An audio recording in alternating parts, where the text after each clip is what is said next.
Welcome into the 20-minute shot clock. If you're watching this on YouTube or listening on the podcast, do us a favor and hit the subscribe button. Doesn't cost you anything and it doesn't make me any money, but it helps us get found where if somebody searches high school basketball or 20-minute or shot clock or whatever, we'll pop up, maybe get a few more people involved. But without further ado, the relaunched 20-minute shot clock, second episode. If you didn't get a chance, go back and listen to Brett Self from earlier in the week on Sunday. I thought you did a good job talking about his past a little bit, and then the Gunnersville boys. And kind of moving forward, we want to jump to the girls' side. And without further ado, I have the Albertville varsity girls head coach, and I think the MVP leading scorer of the 5 a.m. pickup hoop sessions, Matt Nelson. How you doing today, Matt? I'm doing good. I appreciate you having me on. Well, coming up Tuesday, big game, Albertville versus Huntsville at Sparkman. Winner moves on to Jacksonville because of 7A basketball. But before we get there, let's talk a little bit about your playing career growing up and stuff. Since I did talk about we do play pickup basketball together. I know you can still play now, but tell me a little bit about growing up playing basketball to the high school ranks, and then you got the opportunity to play a little bit after high school, correct? Yeah, I did. I grew up in Boaz, and my dad was a basketball coach, so it came by honest. Just every chance I got, I was in the gym, and weekends we'd go up there and play and practice, and going through the seasons and everything. I was the manager every year, and up until my playing days, and we had some really good runs when I was in high school, and made it to the state tournament Final Four, and then I played played 2 years at Sneed afterwards, and then played a year at Faulkner University for Jim Sanderson. So that was had a lot of really good coaches, and that kind of propelled me into coaching myself, and kind of hadn't looked back since. That was going to be my next question. Like, did you know from as a kid, being there with your dad, and to me, the gym is just a happy place for me, whether it be a game night or even a, random afternoon, nobody in the gym. That's where I like to be. So has that kind of always been your life? It has. I mean, I don't really know anything different. Just as far back as I can remember. I mean, I've always been in there, and trying to get my kids now to go in there. They're not quite as willing as I was, but it's like pulling teeth some days. But it's a lot of fun. I try to let them know that a lot of kids would kill for the opportunity that they have to be in the gym as much as they have that opportunity. But it's kind of all I've ever known, and really is about as far back as I can remember. That's what I wanted to do. I wanted to coach and be around the kids, and hopefully make a difference in their life, and then make a difference in mine. Well, let's stay on the family thing for a minute, because I've noticed, in the recent past, some coaches get out of coaching because of their kids. They wanted to be involved in their kids' sports a little bit more. And, like my JV and middle school coach, LeBron Lusk, got out and wanted to do a little bit more of that. So tell me about how that's difficult on your family, and then what you do to kind of make that as smooth as it can be.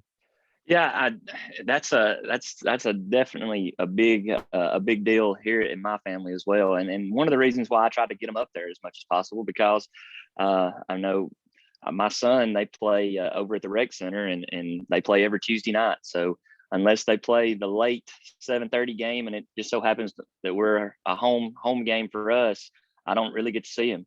I mean, it's a fine line. My wife, bless her heart, I mean, she pretty much stays in the car, just driving them to all their different activities while I have games and everything. And I owe her a lot of credit for doing that, because it's not easy.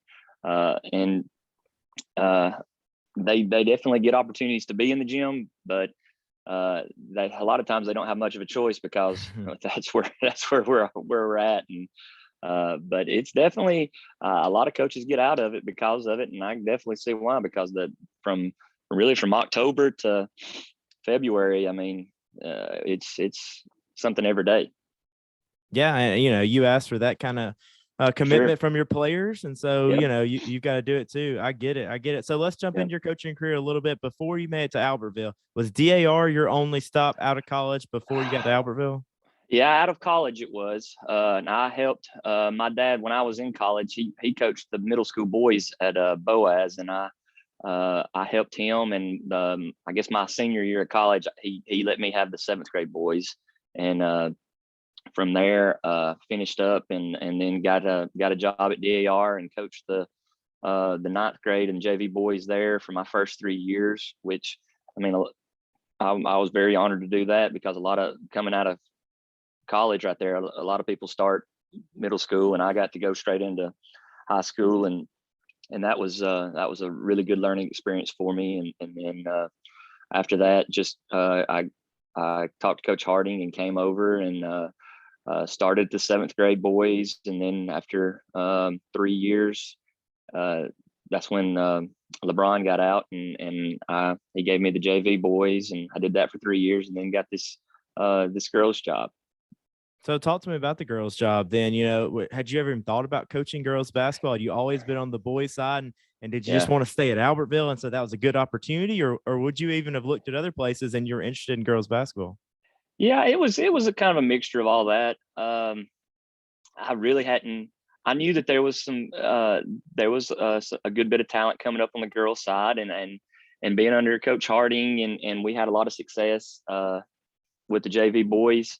And I knew I wanted to stay at Albertville, and I didn't know when an opportunity to be a head coach might come along.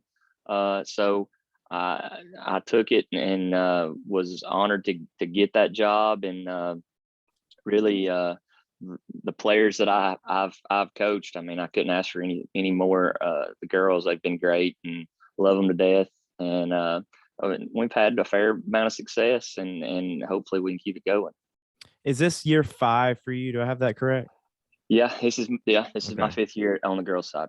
So it seems to me, and that's exactly when I moved back and started doing games on the radio. So I've kind of seen your whole career there, and it seems to me like it was incremental success. You had some young players right off the bat, and I'd heard that the last couple of years were not great, and so it was kind of a down time. But there was some talent, and you built them up and kind of took that next step.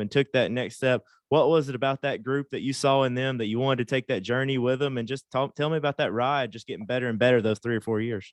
Yeah, I there was a lot of talent, some really good girls. We had that first year, Grace Kelly was a 10th grader, Savannah Rutledge, a 10th grader, Hannah Sanders, a 10th grader, and you had Hannah Lightsey was a junior and really talented player. You had Michaela Phillips that was a junior, and then we had about 4 or 5 seniors that were all really good girls and good role players. And that first year, I think we finished 12 and 14, but we won the county tournament, and that really kind of amped up the energy for the program and everything. And then building off that, I think the next year we won 21 games and won the area tournament, and that was the first time we had done that in 20 something years. And then the following year, I think we went 24 and 4 and won the county, and got upset in the area and had to go to Hazel Green and play there, and played them really tough. But I think it's a mixture of a lot of energy we put into it. And the biggest thing was like our middle school programs. I think that first year we won the county in every girls program, middle school all the way up to high school JV. We won it. And that kind of success really, I mean, it really lights a fire and gets people really interested. And a lot that might kind of been on the fence wanting to play, they came out, and it's we've kind of built off that all the way up until now. Watching your teams play, and I'm curious of how you decided to go this route. You like a lot of pressure defense, especially when y'all are rolling that year 2 and year 3 are really getting after it. You had the personnel to do it. It seemed like offensively you did a lot of kind of motion stuff where you spread them out and you kind of let them make decisions on their own a little bit. Is that something that you were doing on the boys' side that you carried over? Because from my viewing of other high school girls team, that's a little bit different, where they're usually more regimented on, hey, throw it here, cut here, pass there. Right. Your girls seem to always have a little bit more flexibility. Is that kind of how you wanted to go from the boys' side to the girls' side? Just keep doing what you're doing? Yeah, we were doing the same thing on the boys' side, and Coach Harding has a lot to do with that. I mean, coaching under him, and they were doing kind of the same thing. and a lot of it depends on what you have. And at that time, we were really guard heavy and had some players that could do that. And then really our off season, I mean, the work we did in the off season, it's all dribbling, passing, shooting, that sort of thing, making decision making. And we really worked hard at it. And if it's a lot tougher to guard if you've got 3 or 4 that can do that instead of 1 or 2 that you can just kind of focus in on. So that's Sure. kind of how we went about it, and it's paid off. And I think it's been pretty successful for the most part. So kind of going off that run, you made that 3-year run that was really impressive. And then going into year 4, I think that's when Albertville may have gone 7A, and maybe in the year before that. But how do you kind of deal with resetting expectations? Because you lost a lot of talent. How do you go in and reset it all? Or is it, hey, we're trying to do the exact same thing or make it even further with this group than we did before? Yeah. You definitely have to reset some things. And I love getting after, like you said, and pressuring and doing all that sort of stuff. But some of the teams that we have to see in 7A, you just can't do it. We just can't match up as well with them. Some we can, but so you really got to scout them out and kind of know what you can do. And if you try to do it on some, then it ends up hurting you in the long run and making it easier for them if they're real athletic and have really good ball handlers and that sort of thing. So we kind of have to pick and choose. I mean, we did a lot more full court stuff probably back in those first couple of years, whereas now we're 3/4, half court for the most part, because of that same reason, and just night in, night out. I mean, there's no off nights in 7A. You gotta bring it every night, and I think for the most part, I'm proud of the way we've hung in there and stuck it out, and hopefully continue to in the future.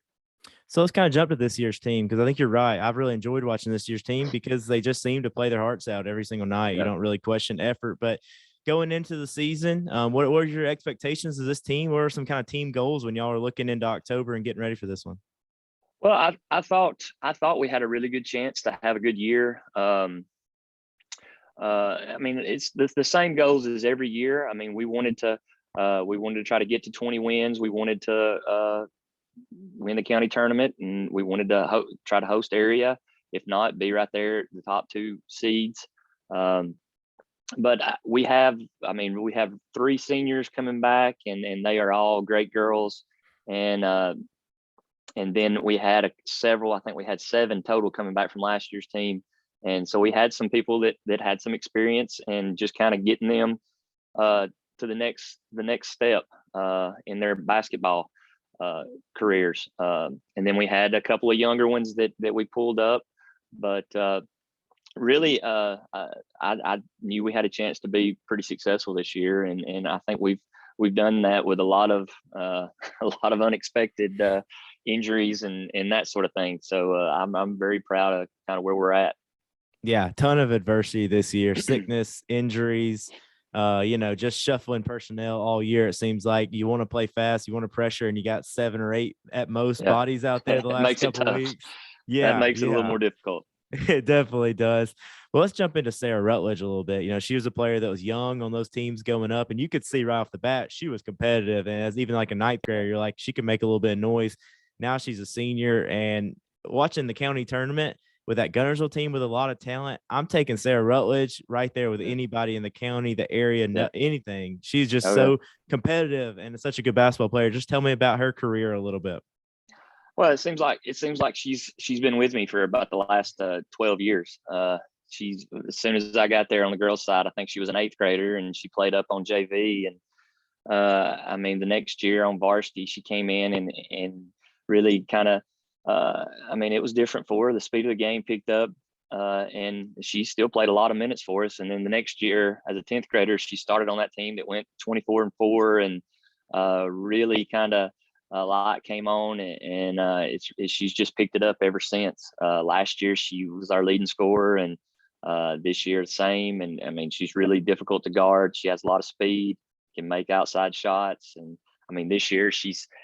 Last year she played off the ball a little bit more. This year she's having to handle the ball. The ball's in her hand for the most part, and everybody's keying on her. And I think she's still probably in the last 10 or 12 games, she's probably averaging right at 20 points. I mean, she had 29, I think, against Boaz in the first round of the county, and she's had a heck of a year, and she's had college offers. I'm still holding out hope she changes her mind. I don't think she really wants to play in college, but man, they're beating down her door because she's had a great season.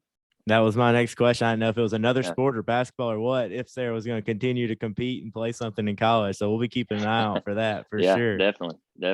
Well, kind of staying on this year's team, jump to Emma Greer for a minute, because it just seems from the outside looking in that Sarah and Emma really like playing with each other. Are they friends off the court? Tell me a little bit about Emma, and can she be that next girl that steps up and, puts up big point totals the next couple of years at Albertville?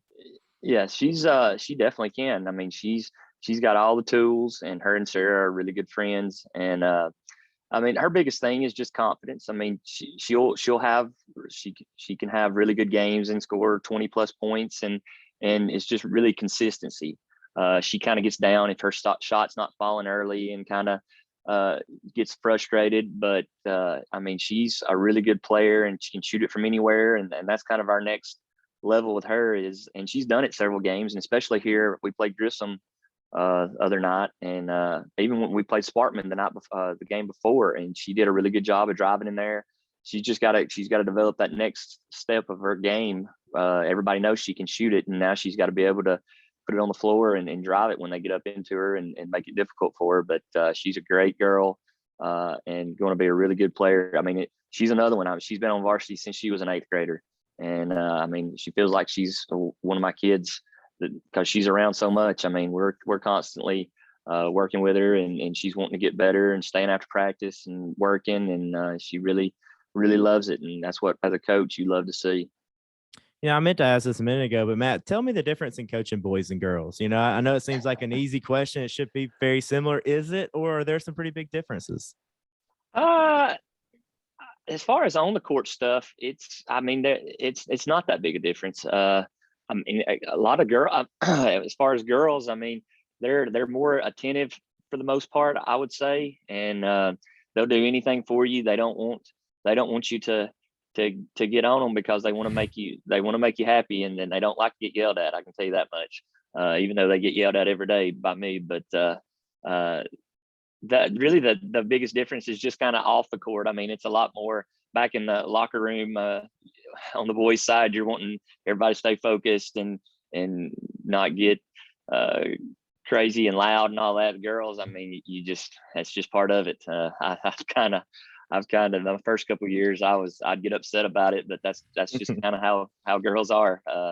But I mean, I've really enjoyed my time on the girls' side, and I've had really good groups. So being around these other coaches and thinking about your days of playing for your dad, and then playing for other, I think, was Eric Dyer your head coach at Boas? Yeah. And some other good coaches. What's it like to play for Matt Nelson, do you think? What do you think the kids would say about how it is to play for you? I'd say a lot of stuff they have to let go through one ear and out the other, especially in the heat of the moment. But I think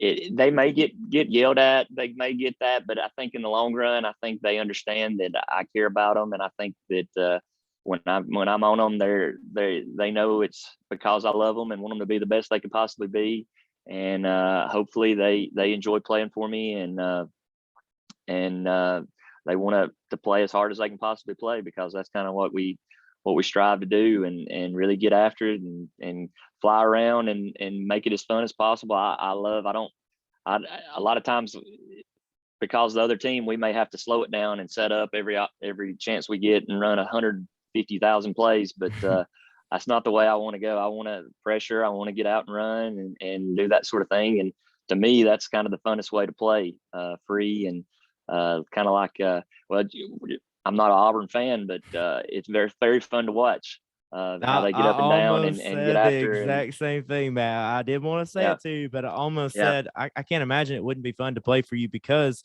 I think you hold them really accountable on defense and effort, rebounding, and you don't. I don't see you get mad at people for taking shots and driving in. Every now and then you're like, was that the best play or whatever? But there's sometimes where I'm like, hey, they need to really buckle down on this last 45 seconds Yeah. and be perfect, you know. And I don't Yeah. ever feel like you're like that way. And I do think it's a little Bruce Pearl-esque. So how did Yeah. you, is that just your personality? You like to play that way? Hey, if I hold you accountable on defense, and if you play hard, let's be a little bit more free flowing on Right. offense. Or did you learn that somewhere? Or what do you think? Well, really, when I played, it was kind of the teams that I played for, we didn't just run up and down that much, but I just enjoy watching. I enjoy playing that way. And the kind of the stuff that we do, I wish we could have done in high school, because I think it's a lot more enjoyable and funner to play in and to watch.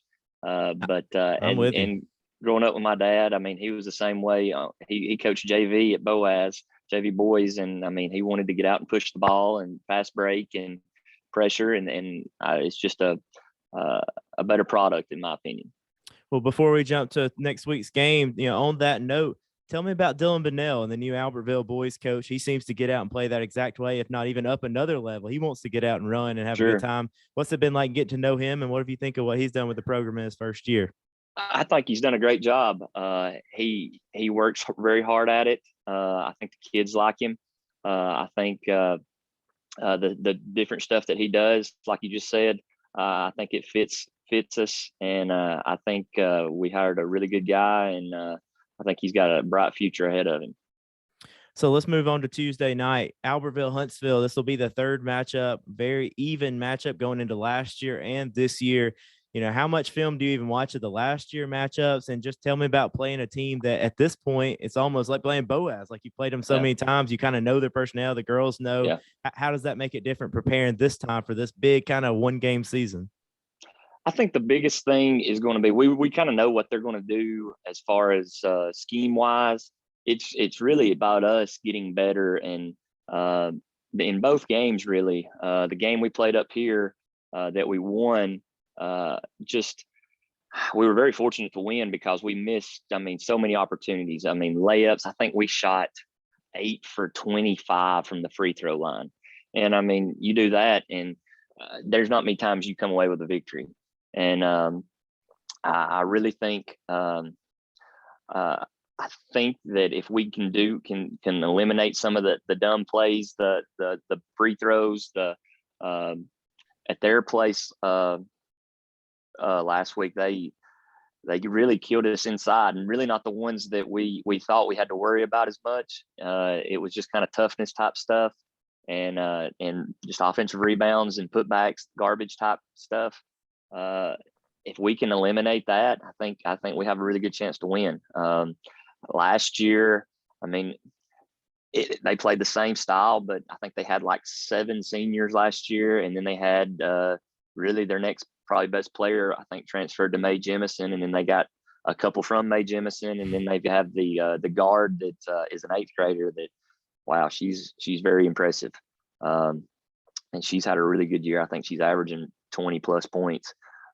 So it's really, I mean, keeping her under control and trying not to let some of the others get the easy ones that they got at their place. I mean, we had the lead at their place at halftime, and just kind of came out the second half and had a really bad half and gave them a lot of stuff. Well, I think y'all can do it. Seniors in games like this are, you know, they just care so much. And you know, Sarah and Caroline Thomas, and hopefully if you can get Evie out there, you know, just effort and not wanting to lose. It goes a long way in high school basketball. It does. It does. I mean, really, in these games, it's kind of who wants it the most and who's willing to do the things, the little things, not the things that's going to show up in the paper and all that. It's going to be getting on the floor and blocking out and getting those rebounds, tough rebounds in traffic, and not turning the ball over against pressure and leading to layups for the other team. So I think if we can eliminate that type of stuff, I think we'll have a really good chance. Hey, it's a one game season at that point, and then we'll just see what happens. I know you'll have some stiff competition after that. I saw that Sparkman team, and they are really good. And then that doesn't even talk about if you make it to Jacksonville and those. I know it. But after that would be nice. Playing Sparkman, that's I don't see them. I can't see how many can be much better than that. It's like playing 2 different teams in one game with them. They just rotate them in and out. That was impressive. And you were talking a couple years ago, that Hazel Green game, we called that game on the radio. It felt like it took me 2 hours to get out in the middle of nowhere, get to Hazel Green. And then I was like, whoa, that's a really, really good girls basketball team. Was that just bad luck, or are they still at that level now? They've won the last 3 state championships. There you go. They're undefeated this. I think they're on a 50-game winning streak. So they just reload, and they're the best team in the state. So it's it's hard to compete with that, but we give it our best shot. Well, good luck on Tuesday night. That's gonna be a good one. Albertville versus Huntsville at Sparkman. Winner makes it to JSU. Thanks for joining us, Matt. Had a great time. Just getting to know you and watching your teams the last few years. I appreciate it, Alex. Thanks, guys.